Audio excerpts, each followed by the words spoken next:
कबूतरबाज हो जाएं होशियार, क्योंकि हुकूमत पंजाब ने कबूतरबाजी पर मुकम्मल पाबंदी आयद करने का फैसला कर लिया। बहुत बहुत महंगे कबूतर है जी, साढ़े को पाबंदी लगनी नहीं चाहिए जी।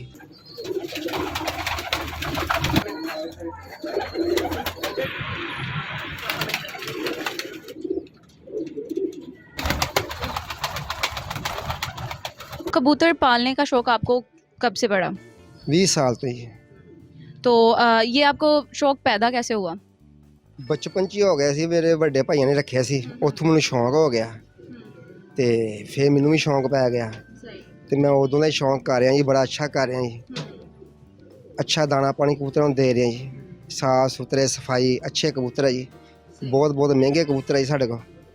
ਇਹ ਦਵਾਈਆਂ ਵੀ ਇਹਨਾਂ ਨੂੰ ਅੱਛੀਆਂ ਦੇ ਰਹੇ ਜੀ, ਮਹਿੰਗੀ ਤੋਂ ਮਹਿੰਗੀ ਦਵਾਈ ਦੇ ਰਹੇ ਜੀ ਅਸੀਂ ਇਹਨਾਂ ਨੂੰ। आपके पास टोटल कितने कबूतर इस टाइम मौजूद हैं? तो टोटल है हमारे पास 150-200 कबूतर है। तो इनकी खुराक में ऐसा क्या शामिल है? ਅਸੀਂ ਬਦਾਮ ਦੇ ਦੇ ਬਾਜੀਆਂ ਦੇ ਵਿੱਚ, ਦੇਸੀ ਘਿਓ ਵੀ ਬਾਜੀਆਂ ਦੇਈਦਾ ਵਾ। ਉੱਦਾਂ ਅਸੀਂ ਇਹਨਾਂ ਦਾ ਰੈਸਲ ਕਰਾਉਣ ਵਾਸਤੇ ਅਸੀਂ ਬਦਾਮ ਉਦੋਂ ਦੇਈਦੇ ਆ ਜਦੋਂ ਬਾਜੀਆਂ ਸਾਡੀਆਂ ਲਾਈ ਦੀਆਂ ਵਾ। ਪਹਿਲੇ ਅਸੀਂ ਇਹਨਾਂ ਨੂੰ ਗਜਾਈਦਾ ਵਾ, ਟ੍ਰੇਨ ਕਰੀਦਾ ਵਾ, ਫਿਰ ਅਸੀਂ ਇਹਨਾਂ ਦੇ ਪਰ ਪੁੱਟੀ ਦੇ, ਫਿਰ ਇਹਨਾਂ ਨੂੰ ਸਰ ਕਰੀਦਾ ਵਾ, ਫਿਰ ਅਸੀਂ ਇਹਨਾਂ ਨੂੰ ਟ੍ਰੇਨ ਕਰਕੇ ਫਿਰ ਬਦਾਮ ਸ਼ੁਰੂ ਕਰੀਦੇ ਆ। ਅੱਛੇ ਬਦਾਮ ਅੱਛੀਆਂ ਚੀਜ਼ਾਂ ਦੇਈਦੀਆਂ ਜੀ, ਦਸਤੂਰੀ ਅੰਮ੍ਰਿਤਸਰ ਇੱਦਾਂ ਦੀਆਂ ਚੀਜ਼ਾਂ ਅਸੀਂ ਦੇ ਕੇ ਕਬੂਤਰ ਡਾਈਦੇ ਆ ਜੀ। ਕਬੂਤਰ ਮਾਸ਼ਾਅੱਲਾ ਸਾਡੇ ਠੀਕ ਹੈ ਜੀ।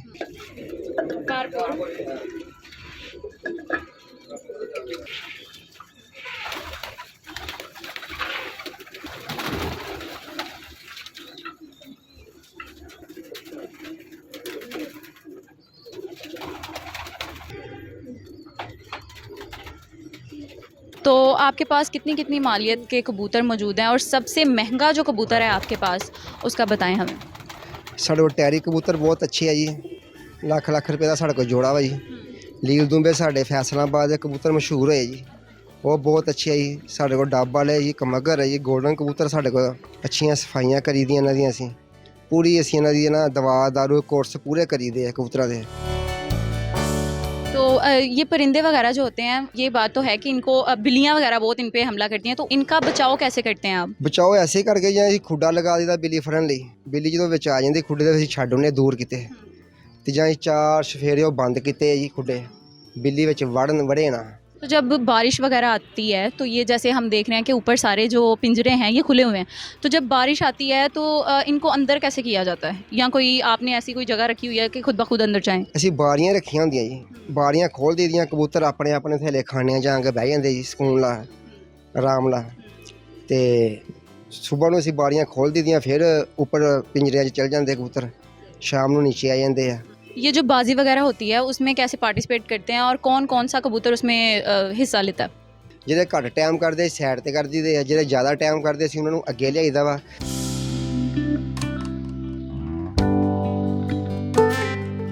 तो कबूतरों को पता कैसे चलता है, जब आप इनकी ट्रेनिंग कर रहे होते हैं तो इनको पता कैसे चलता है कि कितने टाइम के लिए उड़ना है, अगर उड़ना है तो वापस किस जगह पे आना है?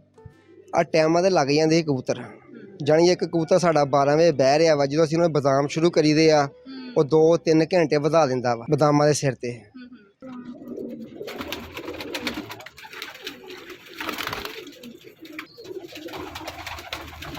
खबर गर्दिश कर रही है कि कबूतरबाजी को मुकम्मल ख़त्म कर दिया जाएगा, और जो पिंजरे वगैरह हैं वो तोड़ दिए जाएंगे और कबूतर उनके ज़ब्त कर लिए जाएंगे, तो इस हवाले से आपका क्या कहना है? ਅਸੀਂ ਸ਼ੌਂਕ ਕਰ ਰਹੇ ਹਾਂ ਜੀ, ਟਾਈਮ ਪਾਸ ਕਰ ਰਹੇ ਹਾਂ। ਮੈਂ ਸਾਡਾ ਤਾਂ ਕਾਰੋਬਾਰ ਹੈ ਜੀ ਹਲਵਾ ਪੂਰੀ ਦਾ, ਸਮੋਸਿਆਂ ਦਾ, ਅਸੀਂ ਉਹ ਕਰੀਦਾ ਵਾ। ਉਸ ਤੋਂ ਬਾਅਦ ਜਦੋਂ ਵਿਹਲੇ ਹੋਈਦਾ ਅਸੀਂ ਕਬੂਤਰਾਂ ਤੋਂ ਆ ਕੇ ਟਾਈਮ ਪਾਸ ਕਰੀਦਾ ਵਾ। ਕੋਈ ਪਰੇਸ਼ਾਨੀ ਕੋਈ ਟੈਨਸ਼ਨ ਹੋਵੇ ਸਾਡੀ ਦੂਰ ਹੋ ਜਾਂਦੀ ਕਬੂਤਰਾਂ ਕੋਲ ਆ ਕੇ। लेकिन अगर इस शौक़ को ख़त्म ही कर दिया जाए, मतलब अगर बाजी नहीं होगी, आप पे इस बात का क्या असर होगा? ਅਸਰ ਬਹੁਤ ਪੜਦਾ ਜੀ ਵਾਮ ਪਰ ਹੋਣਾ ਨਹੀਂ ਚਾਹੀਦਾ ਜੀ, ਇੱਦਾਂ ਸ਼ੌਂਕ ਹੈ ਜੀ। ਅਤੇ ਇੰਨੀ ਮਿਹਨਤ ਕਰਦੇ ਜੀ, ਇੰਨੀਆਂ ਅੱਛੀਆਂ ਚੀਜ਼ਾਂ ਪਾਉਂਦੇ ਜੀ, ਇੰਨੇ ਅੱਛੇ ਕਬੂਤਰ ਹੋਣ ਦੇ ਬਾਵਜੂਦ ਵੀ ਇੱਦਾਂ ਹੋਣਾ ਨਹੀਂ ਚਾਹੀਦਾ, ਪਾਬੰਦੀ ਲੱਗਣੀ ਨਹੀਂ ਚਾਹੀਦੀ ਜੀ।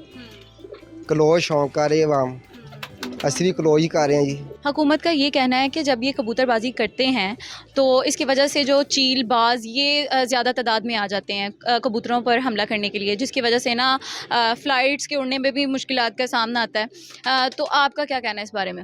ਸਾਡੇ ਕਬੂਤਰ ਜਦੋਂ ਉੱਡਦੇ ਜੀ, ਸਾਡਾ ਕੋਈ ਮਸਲਾ ਰਾਹ ਫਲੈਟ ਦੇ ਨਾਲ ਕੋਈ ਸਾਡੇ ਕਬੂਤਰਾਂ ਦਾ ਤਲਕ ਨਹੀਂ ਹੈ ਜੀ।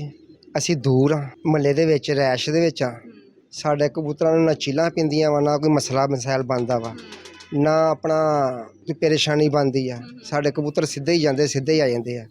ਕੋਈ ਚੀਲਾਂ ਵਗੈਰਾ ਦਾ ਸਾਨੂੰ ਮਸਲਾ ਮਸਾਇਲ ਨਹੀਂ ਆ। ਸਾਡੇ ਛੱਤ ਤੇ ਚੀਲਾਂ ਹੁੰਦੀਆਂ ਹੀ ਨਹੀਂ।